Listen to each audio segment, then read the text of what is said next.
Well, welcome everyone to our community legislative meeting on Thursday, April 7th, 2022. Paul, can we put the flag up so we can all salute the American flag? I pledge allegiance to the flag of the United States of America and to the republic for which it stands, one nation under God, indivisible, with liberty and justice for all. Thank you. Okay. Dr. Lutz. Okay, so we are very excited to have here Mr. Gordon Herr. Let me tell you a little bit about Gordon before we give him the virtual platform. So Mr. Herr received a Bachelor of Science in Engineering and a Master of Business Administration degrees from the University of Cape Town, South Africa. He moved to the United States 40 years ago. In 1985, he's sworn in as a United States citizen on Ellis Island with 200 other immigrants by then Chief Justice Warren Burger during the Statue of Liberty rededication. Since then, he has worked as a professional in politics, government, marketing, sales, public relations, and fundraising. As the chair of the Southampton Town Democratic Committee since 2008, he reinvigorated and rebuilt the Southampton Democratic Party, which by 2010 had become one of the most successful Democratic committees in Suffolk County. Achievements have included the election of a Democratic supermajority on the town board, record-breaking fundraising, and increasing voter registration to the point where the Democrats now have the most registered voters of any party in the town. He also worked in the Democratic Commissioner's Office at the Suffolk County Board of Elections, where for over 10 years he was immersed in all aspects of running elections and have developed the ability to deal with voter issues and concerns before, during, and after elections. Mr. Herr was one of the founding members of SACCA, a not-for-profit organization dedicated to the encouragement, facilitation, and expansion of business, trade, tourism, and investment opportunities between South Africa and the Americas. Built the foundation for promoting sustainable economic growth and job creation across the two continents by developing programs that served as pillars of the Africa platform, which are links between the United States and Africa's top business executives, academic leaders, and innovative entrepreneurs. For 11 years, he served as the CEO of Ashcore, New York, a provider of high technology environmental support systems. Mr. Herr also founded and was the CEO of Worldwired Global Systems, an entrepreneurial telecommunications company. We got connected with Gordon through Tracy Davey, who's also involved in the Democratic Committee, I believe in the town of Southampton. I think that was the connection, Tracy. So thank you for that. Gordon and I have had some communication back and forth. So I'm looking forward to what you have to share, Gordon. There's many things in your life you could share with us, but I know that one of the things you're going to talk about is, some experiences or, helping us to understand the Board of Elections through your experiences there. But I think you're also going to talk about how in the world does somebody get from South Africa to the east end of Long Island? So that being said, and I know that you sent us some support background or some support visuals for your talk. So Paul Wimmer is going to share those as you direct him to. Right. Okay, great. So let's get that off the screen for now so I can see everybody, Paul, because I'm just going to give some background. So Julie, thank you very much. And thank you, Bill, and the rest of the committee and Tracy for suggesting me, because I've never seen a podium that I don't like. So of course, I'm really happy to talk to any group. And I just want to make one thing clear though, I'm not representing the Board of Elections in any way, shape or form. So I can talk knowledgeably about the boards of elections. And so I'm representing myself, Gordon Herr, and also I suppose the Southampton Democratic Committee to a certain extent, but I will try and keep this as nonpartisan as I can. So I want to give you just a little bit of background. And what I suggest you do, if anybody wants to ask a question, during my talk, please feel free to do so. If I think it'll be answered later on, I will tell you. And otherwise, we can wait until the end and you can have questions and answers. And if anybody is interested in how I got to the States and ended up on the East End, I'd be too happy to tell you that too. In fact, I'm writing a book called From the Bush to the Beaches, which hopefully would explain that. All right, so a little bit of background in terms of, voting has always been one of the most important elements in a democratic society. And I think we all realize that, we know that, we understand it. But many of us don't vote, and we don't take the time to vote.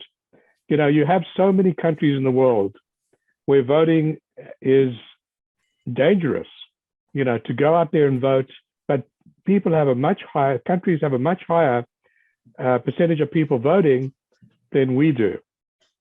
And that is an issue which there's a very simple solution to that. And that is to make the general election a holiday. That would make such a difference. And I really do believe that the founding fathers didn't really want all the masses to go out and vote.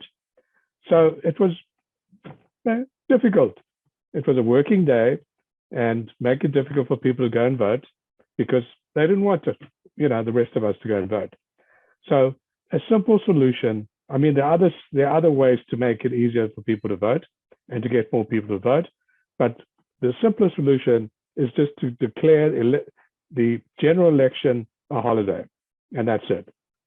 And I'm also going to talk a little bit later about the fact that what we should be doing in a democratic society is making it easier for people to vote, not harder, because the amount of voter fraud in this country is almost zero. Voter fraud is a myth, and there's no evidence to support that at all. So we should try in every possible way to make it easy for people to vote. So I'm assuming that everybody here, except for maybe some of the students, are registered to vote. Is that true? Everyone's registered to vote who can register? Great. Did everybody vote in the last election? Yes? Great. Are you planning to vote in this year's election? Hopefully, yes. So how do you vote? There are 3 ways to vote. Number 1, you could vote by absentee ballot. Now, Paul, would you be kind enough to put on that website, absentee ballots, absenteeballot.election.ny.gov? No, not that one, the one before that. Nope. All right, don't worry. So in terms of getting an absentee ballot, not that one. Don't worry, take that off for now. Okay, all right, we can get it from there, that's fine. So you don't need to fill out any paperwork anymore to get an absentee ballot in New York State. All you need to do is go to, and forget about the HTTPS, etc. Type into your browser, absentee ballot, singular, .elections, plural, .ny.gov. And when you type that in, the screen that will come up, now Paul, that other screen, which is the portal. Okay, can we make that a little bit larger? So when you type in that absentee ballot elections.ny.gov, this is what will come up. This is called a portal. And as you can see, hopefully you can see it, it's a very simple window. It'll ask you for the county you're in, which in this case is Suffolk, your last name, your first name, your date of birth, and the zip code where you registered to vote. And when you click the search button, your information will come up if you registered to vote, and it'll then ask you, what's the reason you're applying for the absentee ballot? You still can state the reason is fear of COVID, okay? That's still a valid reason in New York State. Now, unfortunately, there was a proposition that failed in the last election, which would have been a no excuse absentee ballot. I supported that 100%. Unfortunately, there were certain elements in our society that did not, so that failed. But so you put that down if you want an absentee ballot, and it would then ask you a few more questions. Where do you want your absentee ballot mailed to? And that's it. You don't have to print anything. You don't have to type anything up. And you will be sent an absentee ballot to the address where you want it mailed to when it's time, when the ballots are available for either the primary or the general election. So you do this now. If you plan to vote in the primary on June the 28th, you would fill out this portal. If you intend to vote by absentee in the general election in November, you would go to this portal and you would apply for an absentee ballot. Now, there's something that's changed, and I don't know why it's changed, because I can't think of a valid reason for it. In New York State, up until this January, you could apply for an absentee ballot, you could vote by absentee ballot, and then on election day or during early voting, which I'll talk to in a moment, you could still decide to go and vote in person. And voting in person will always take precedence over an absentee ballot. For some reason, and Paul, could you bring that up on the screen, please? No, not that one. Yeah, that one. Right. So as of January the 1st, if you are mailed an absentee ballot by the boards of election, you cannot go and vote on a machine. You then have to send the absentee ballot in. I don't know why that was the case, and I don't know why it happened. Now, you can still go to your polling location and vote on an affidavit ballot. For those who don't know, an affidavit ballot does not go through the voting machine. You'll get a regular ballot, which you'll vote on. It'll then go into an envelope, which will be sealed, and will be sent back to the Board of Election, where it will then be counted. I recommend you vote by absentee ballot if you apply for one, or if you don't want to vote by absentee ballot, you vote by early voting or on the day of election. Try and avoid affidavit ballot voting. Even though it will be counted, it's not counted on the day of the election, and it's not counted in advance. So it's much better to vote by absentee ballot or to vote in the machine in person. Gordon, I have a question. Yeah. So if you go to that portal and you sign up to get an absentee ballot, do you need to do that before every election, or are you just signed up and when an election comes, they send you one? You can do that. You do that before every election, Okay. unless you have a permanent application, application for permanent absentee ballot, which you don't do through the portal. Okay. That would be a application would go into the Board of Election, and they would then send you an absentee ballot because you might be have health reasons why you can't do it. You might be a caretaker or somebody, you can't get to the polls. So you can apply for a permanent absentee ballot. Any other questions on absentee voting? Okay. All right. So Paul, could you take that off the screen, please? And could you put up the early voting dates? Okay. So the second way to vote, which is only recently, only the last 2 years, has been available in New York State, is to vote during the early voting period, which is a period of 9 days before the general election or before the primary election. It's a fabulous way to vote in person. It's generally not that busy, and they're different hours, and they're different. So there's, as you can see, for the primary, which is June the 28th, the early voting dates are June the 18th, which is a Saturday, to June the 26th, which is the Sunday before the Tuesday of the election. And for the general election, it's October 29th through November 6th. Now, the actual locations haven't been finalized yet, but that they will be before the election. But there are generally 12 early voting locations in Suffolk County. The beauty of this as well is that a voter can go to any one of those early voting locations. They don't have to go to the polling location that they're assigned to on election day. So number one, you've got all sorts of different hours, including weekends. Number two, it's generally not as busy as on election day. And number three, say, for example, somebody's living in Westhampton Beach or Quogue, they can go to Riverhead. There's a location in Riverhead. Somebody living in Sag Harbor can go to East Hampton. They don't have to go to the Southampton location.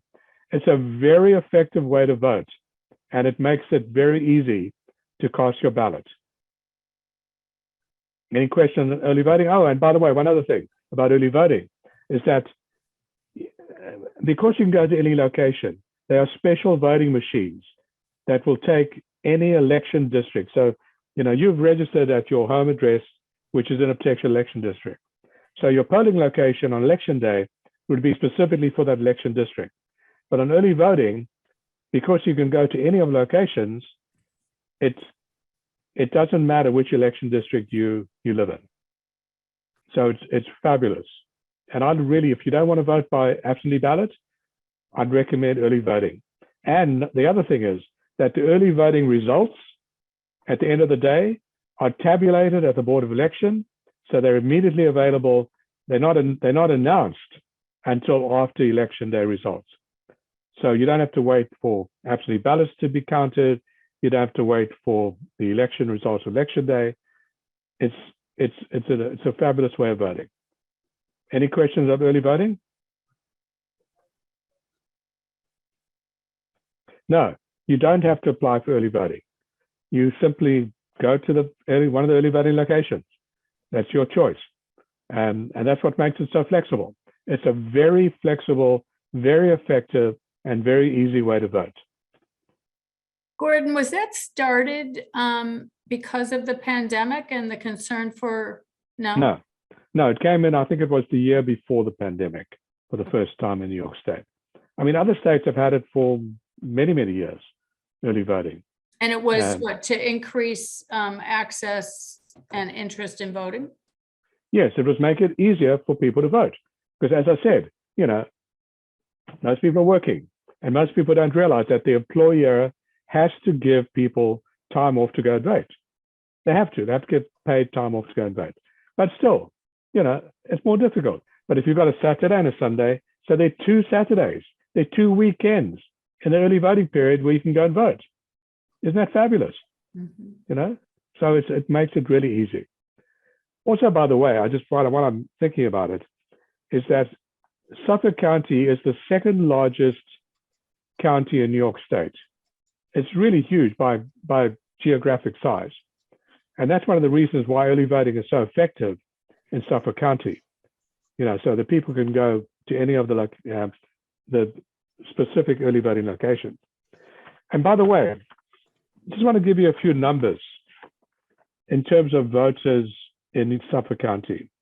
There are over 1 million registered voters in Suffolk County. And just to give you a breakdown, it's approximately a third. 353,000 Democrats, 313,000 Republicans, and just under 285,000 what's called blanks. Those are people who are not affiliated with a party. So it's almost evenly shared between the different parties, except for the unaffiliated voters. And nobody knows how they're going to vote. And if you're looking at the East End towns, so of the East End towns, there are just under 106,000 voters. And then the West End towns account for just over 900,000. So, we're only 10% of the total number of voters on the East End towns. And the East End towns, just so everyone knows, Southampton, Southold, Shelter Island, Riverhead, and East Hampton. Gordon, I know you said early voting locations are not yet determined, but when they are determined, are they advertised or posted? How would somebody find out where they are? They are posted on the Suffolk County and New York State websites, and they're in the local papers. And the Board of Election actually does a reach out, and they mail out to every voter the locations of the early voting polls, as well as their locations of the election day poll. So they do try and do a good job. And the other thing which I think everyone here should know is that my experience is that the boards of elections are really nonpartisan. I mean, it's a bipartisan organization. In the Suffolk County Board of Election, there's 120 people, 60 are Republicans, 60 are Democrats, and everybody is very professional and they really want to get the job done. You know, there's nothing that goes on there which I've ever seen as suspect in any way. And I really want to think, and I think that's the case with most boards of elections around the country, maybe every single one, is that they have a job to do and they do it. And unfortunately, they've been getting a really bad rap over the last couple of years. So I just want to make that point. All right. Gordon. Sorry. Yeah. When you do an early voting, you said that you can go to any of the other locations that you wanted to, correct? Correct. Okay, so on normal election day, if I go vote in my local high school, I have to sign off next to my address and so forth and, validate myself and so forth. If I go to do early voting and I go to one of these other locations, how is that done? Well, it's all electronic. It's an iPad. So the database is, they have the entire Suffolk County voter database in those iPads. And so it will be the same. You remember the old books that you had to sign, Mhm. and you sign your name and your address. It's now these what's called poll pads. They're basically iPads. Yep. And so you go along, you say who you are, they'll look you up, and they'll sign. You'll sign your name. Now, New York State is not an ID state. Yep. You don't have to show ID unless you're a first-time voter. If you're a first-time voter, you have to show ID. You have to, when you register to vote, you have to either give your driver's license number or social security number. So that is checked when you register to vote. And as I said, there talk about people who are not registered to vote, voting, or people. It's so minute. It's almost zero. The literature out there and the research that's been done. So showing ID has been, or not showing ID, has been shown as not to be, does not lend itself to voter fraud. But so just your question is, they'll have your information wherever you go, they'll pull it out, and you'll be able to vote. So that's easy. So all you would have to do is show a driver's license. You don't have to show a driver's license. Yeah. They're just looking to see that if your name is in the registry on the iPad. Correct. Gotcha. And if you want to show a driver's license, you're welcome to. But there's no requirement in New York State to do so. All right. Any other questions about early voting? There's a question from Leah in the chat. I think I answered that, didn't I? Yes, you're right. Yeah. Okay. All right. The next thing I want to talk about is now on election day. So election day, the polls are different. So that's the only thing that could be confusing, is that your regular polling location is not the same as the early voting location. They're all going to be different. Your regular polling location would generally be the same as the one you've been to in previous elections. Now, sometimes they have to make a change because the facility might have something going on that day, or they don't want to have the facility used for the elections. So that's why sometimes there is a change. And also, if, to make a pitch for poll workers, it's so hard to find poll workers who are, efficient and effective. There's training throughout the year. So if you know anyone who wants to be a poll worker, contact the Board of Election, and they would love to have more poll workers, or have poll workers who are available, and poll workers who are younger than are generally poll workers these days. Okay, so election day, polls are open from 6 a.m. to 9 p.m.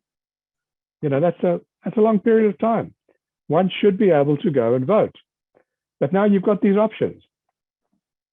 Yes, on election day, that's Catherine Romano.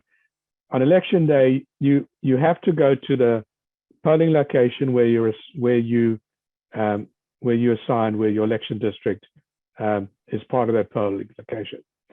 If for some reason you make a mistake and you go to the wrong location, no one's going to stop you from voting. You just won't be able to vote in the machine. You'll be voting on your regular ballot, but it'll go into an envelope. It'll be an affidavit ballot. And then that'll go back to the Board of Election, and a bipartisan team will check your status to see whether in fact you registered to vote and if you were qualified to vote. And then that would be adjudicated by the commissioners. So that's why I said earlier, it's better not to vote by affidavit because it's a process. You know, it's better to vote by absentee ballot or by early voting or on election day. So if you can remember, or if you have a list of where your polling location is, and you can always check where your polling location is by going to the Board of Elections website and putting in your name, and it'll bring up your polling location. Or if you don't want to get into a computer, you can call the Board of Elections and somebody will look it up for you. Okay, so this is the third way to vote. You go to your polling location, you fill out a ballot, either early morning, late in the day, lunchtime, whenever you can get to the polls, and you vote. You know, the most important thing is to make the effort to vote. You know, there's so many options now. You have to vote. It's so important. It's the most important thing we can do today to protect our democracy, is to go and vote. And I'm not telling you how to vote, but just vote. Okay? Any questions about voting on election day? No. All right. Now I want to talk about voting is very important. But I'm going to bring up a little Southampton Democratic postcard which we're sending out. Paul, would you mind bringing up the Join Us postcard, please? Actually, while you've got that up, not that one, but while you've got that up, I'm sorry. No, bring up that one again. Yeah, okay, so this is something which we can send out to everybody. And so this gives you a summary of 2022 elections, okay? So you've got where the primary is, when early voting is for the primary, your voter registration deadlines, okay? So as you can see on this, and anybody wants this, I can email it to them. If you let Julie know, I can always email this information to Julie and she can send it out. Although you've got it, so you can send it out. Absentee ballots, the deadlines for applying to absentee ballots, just what I've spoken about. Go to the portal. If you're going to mail in an absentee ballot application, the deadlines for that. Okay, so that's for the primary. On the right-hand side, the information about the general election, the voter registration deadlines, and then absentee ballot deadlines.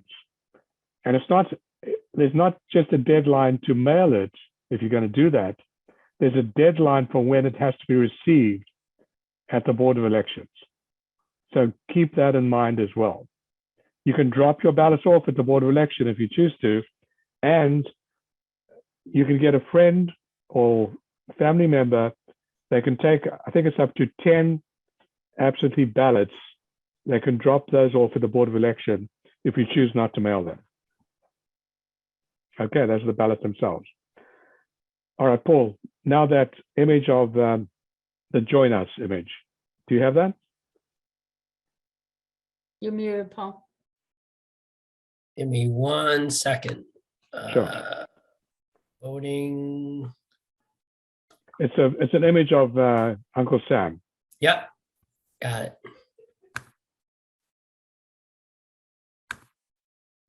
Give me 1 second. Okay. Well, while Paul is bringing that up, can I just ask, so it's much better now, but there was a time when mail was quite delayed. And it looked to me like there was about a week from when your ballot needed to be postmarked. And then I think, which was the 8th, this is this year, right? And then the 15th that needed to be received. I mean, there was certainly a possibility when we were in the throes of COVID-19, when mail didn't necessarily move that quickly, even local mail. I mean, was there any flexibility during COVID of that timeframe? No, there was no flexibility. And that's why we said to people, if you're going to vote by absentee ballot, make sure you get it in the mail or drop it off at the Board of Election.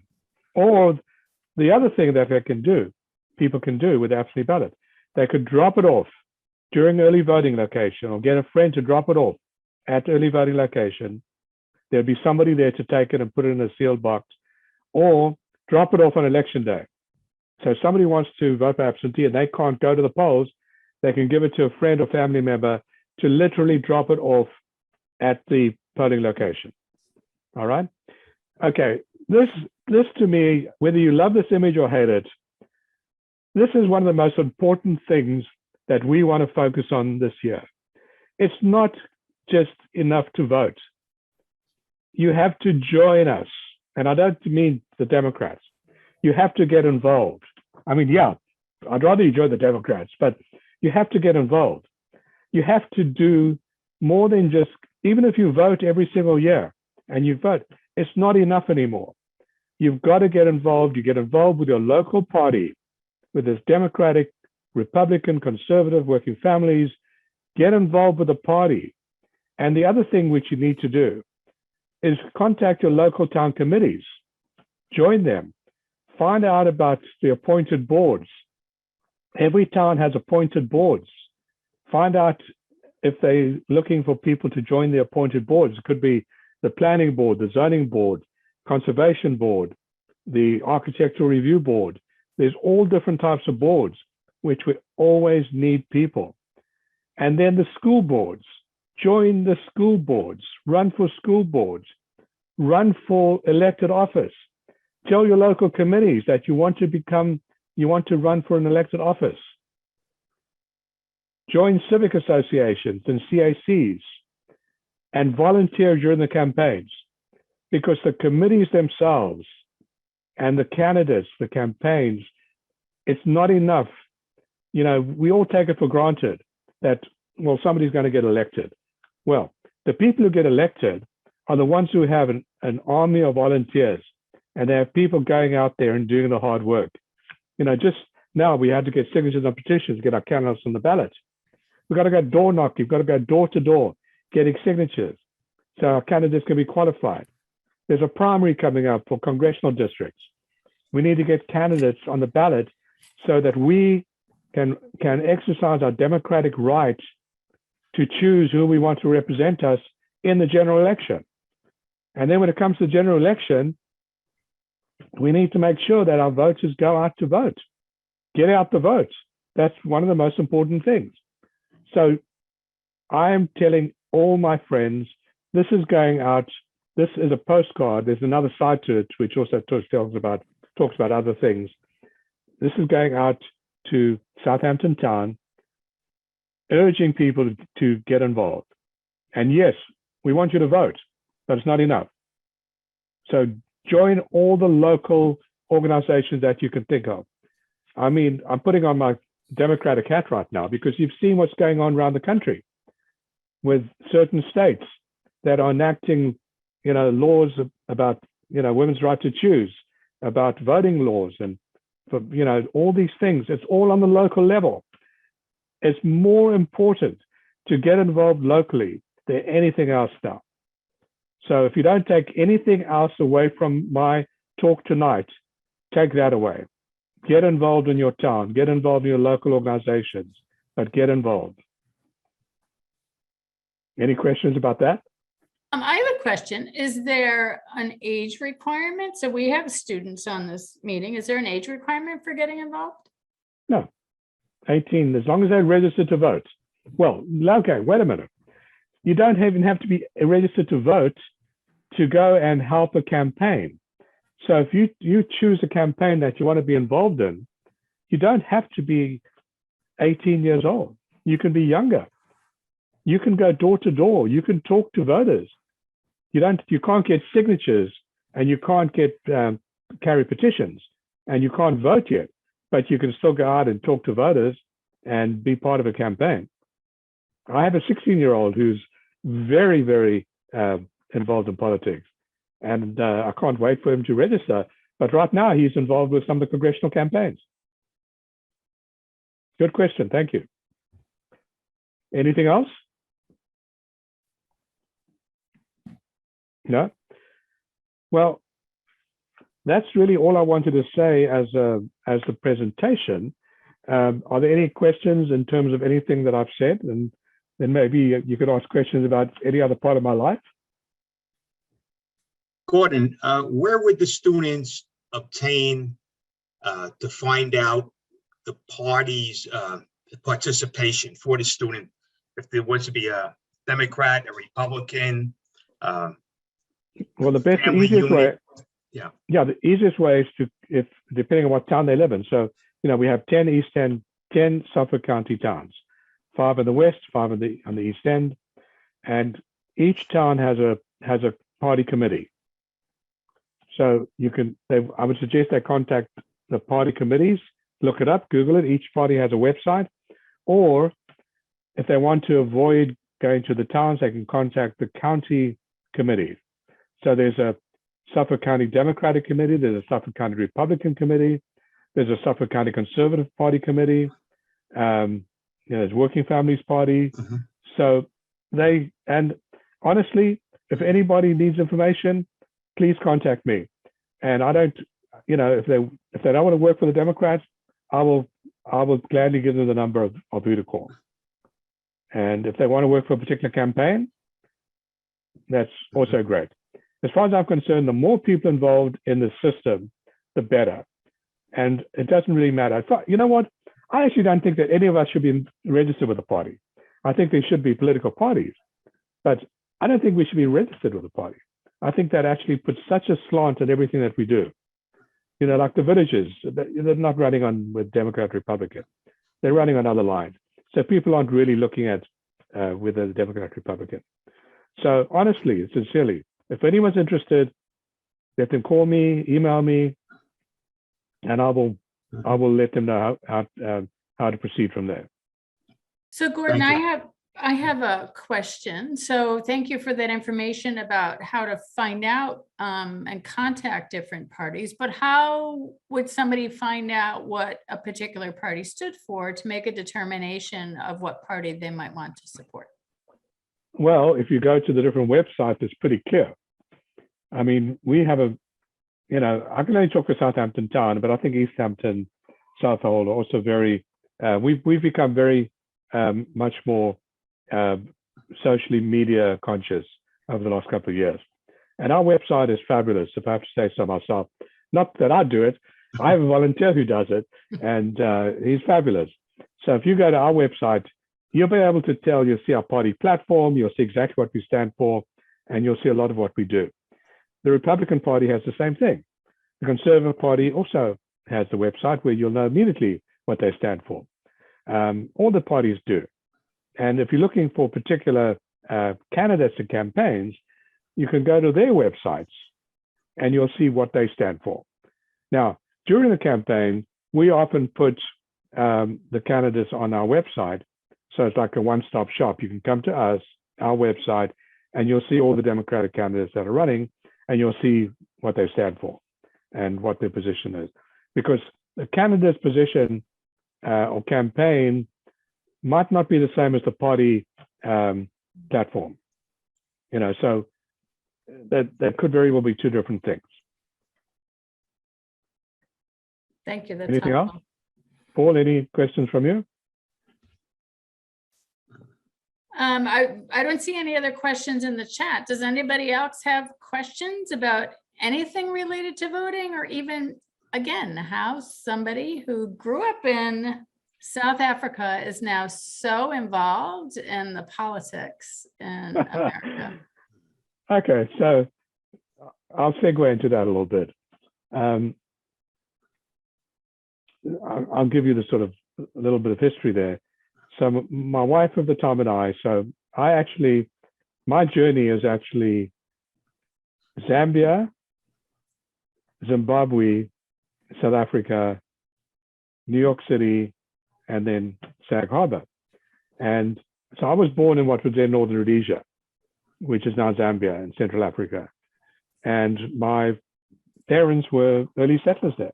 My father was actually born in Lithuania and came out, left there when he was 16 because of the pogroms in Lithuania, and went to stay with a sister who was living in South Africa. And then at some point, when he was a bit older, went north to what was in Northern Rhodesia. And he opened up retail stores. He had retail stores. So I was born there, grew up there, went to school there. And then I went to what was then Rhodesia to finish my schooling.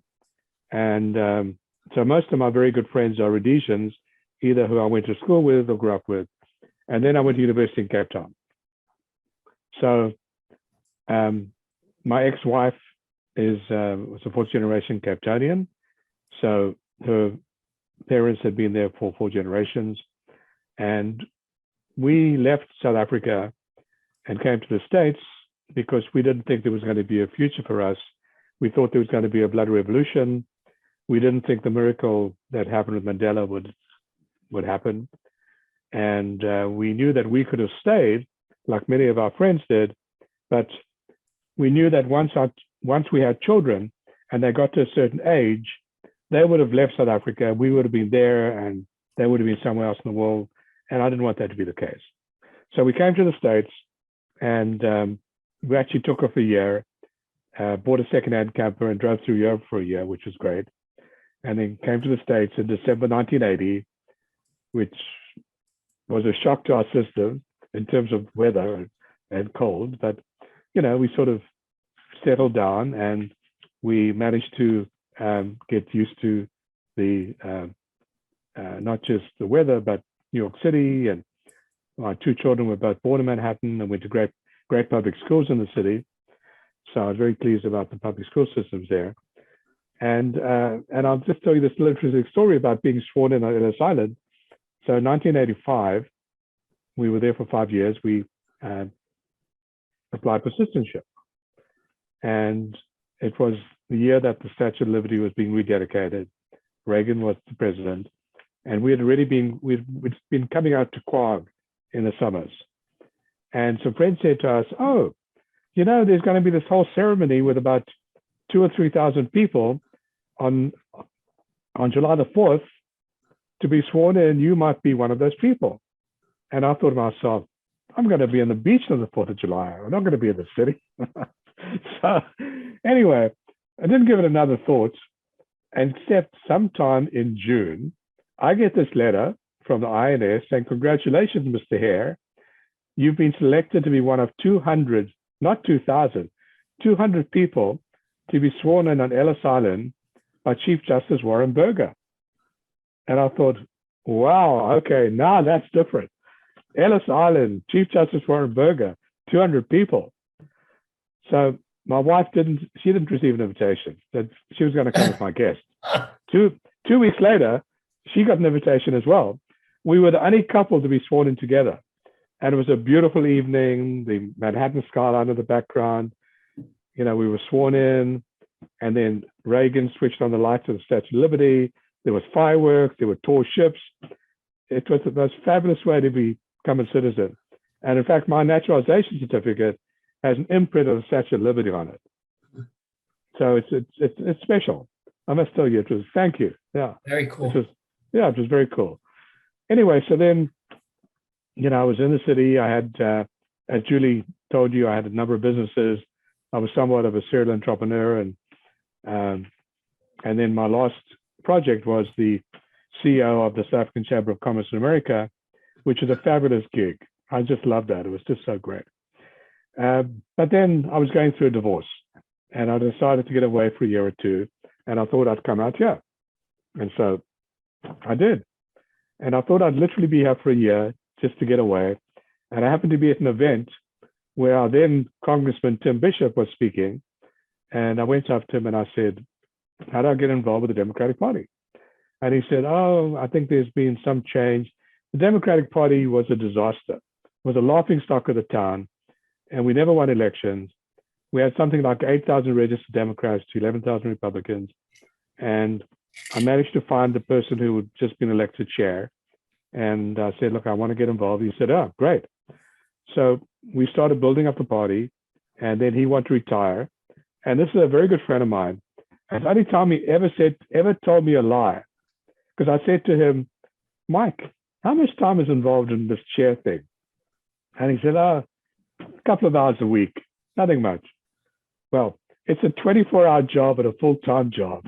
So I must admit, it can be a lot of fun. It's important work. So I do enjoy it most of the time. But so I got involved. We built up the party, and as Julie said, we now have 3,000 more registered Democrats than any other party in the town, which is a great achievement. And we've done very well. And we've been able to attract a large number of people. We're still looking for younger people. I think all the parties have that issue, especially out here. So that's why I mentioned about young people registering to vote, because they register to vote and they get involved. That would be a great way to get them involved in whatever party they choose to. So that was my journey. Any questions about that? Thank you for sharing that. It's a great story. We do have a question from Lisa. Lisa, the teacher who likes to bring students here. What would be a good source of information for students/voters to learn about individual candidates prior to voting? Voting can include, of course, town, state, judicial positions. It can be very overwhelming. There's so much information overload. So what sources are best to look at? Well, as I mentioned, there's the party websites, the county websites, the town websites, the candidate websites. But honestly, I love the League of Women Voters. And they put out a publication every year, and it's online. It's on their website, I believe. And there's the League of Women Voters of Suffolk County. And so they would have information on the candidates, and they'd give a little bit of background. And they would not recommend who to vote for, because they don't do that, but they would have a lot of information in a very compact format. So as well as everything I've just described, I will go to the League of Women Voters. They've got a great group. Do they also provide that for judicial positions, do you know? I'm sorry you brought that up. That's a tough one. Yeah.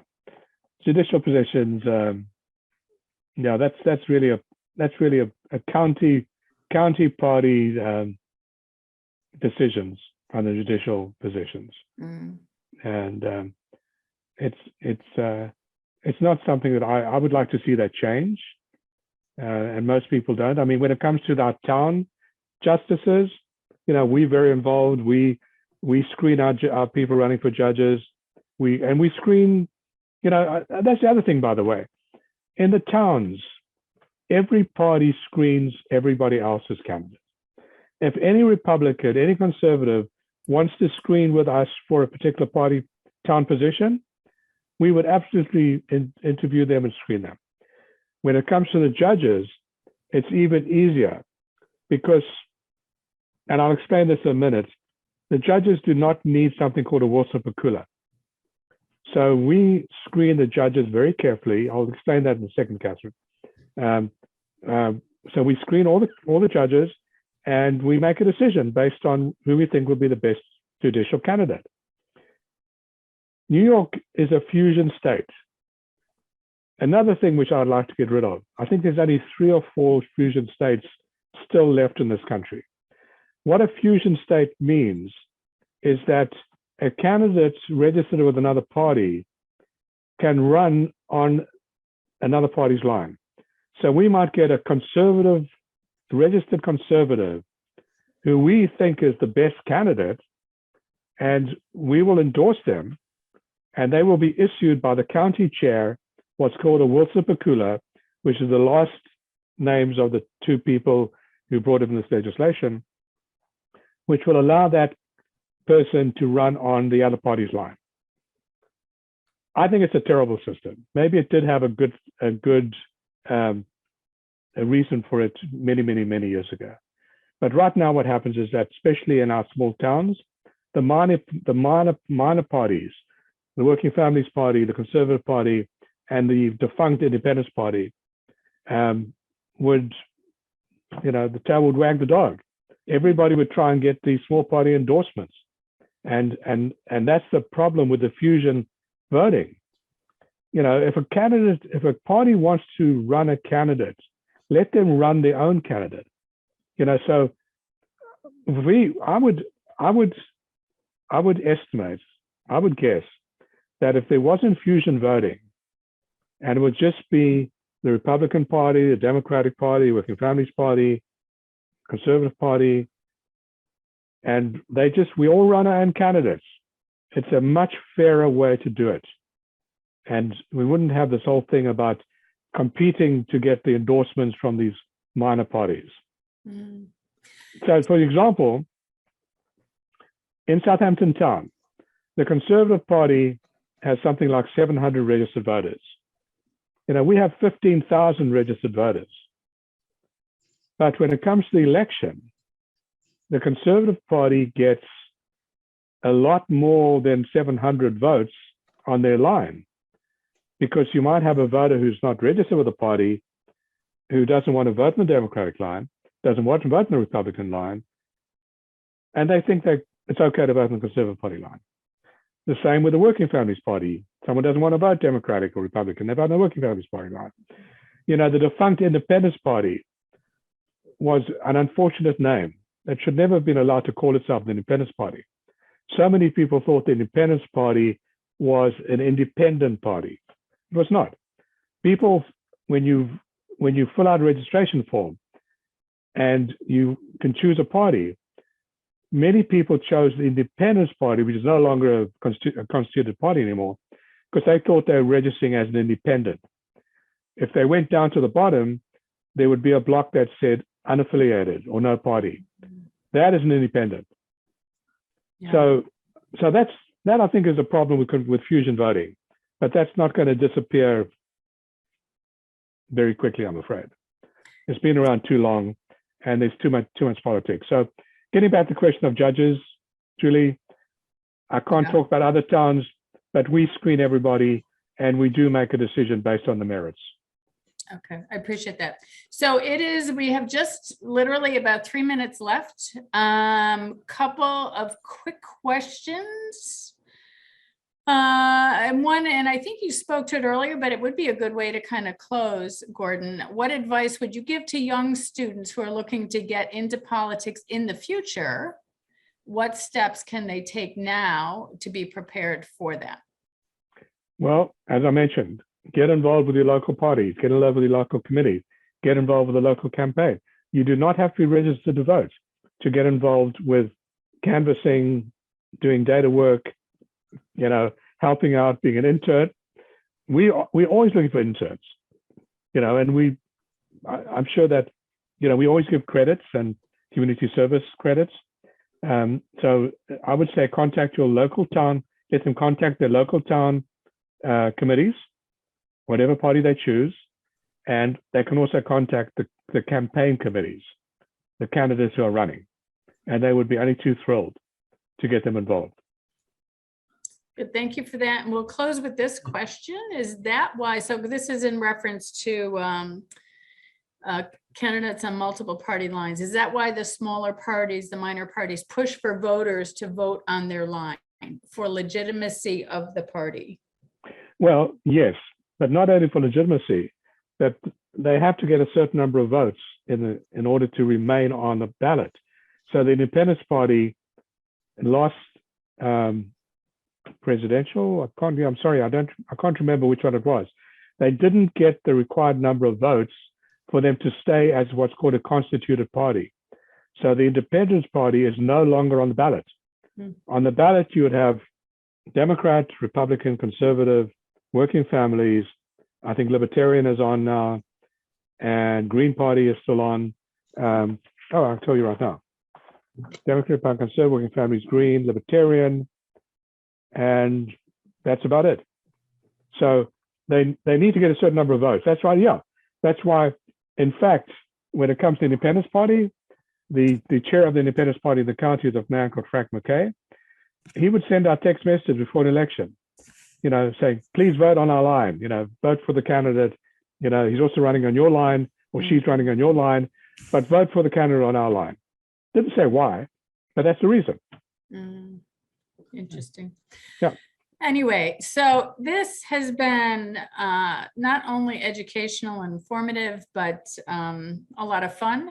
Thank you for coming, for sharing lots of information and your story. Thank you, Tracy, again, for connecting us with Gordon. And I'm going to hand it back over to Bill Miller, who will close us out. I'd just like to thank Gordon again for sharing with us the election process. And thank you again, Tracy, for the introduction to Gordon. And everyone, we're coming to the end in May. May 5th will be our last meeting. The topic is not yet determined. And Dr. Lutz will be her last legislative meeting. She'll always be able to join us if she so wishes. I'm hoping that we don't have to Zoom in anymore as we start the new year in September. So maybe in May we can all get together. Good. Well, thank you. Thank you, everybody. I appreciate the opportunity. And, anybody wants to get hold of me, Julie's got my information, and I'd be very happy to help anyone, whatever party they registered with, whatever party they're interested in. I will certainly pass it on. Good. So thank you very much. Thank you. And everyone have a very happy holiday. Yeah. Have a good night, everybody. Thank you. Good night, everyone. Good night. Thank you. Good night.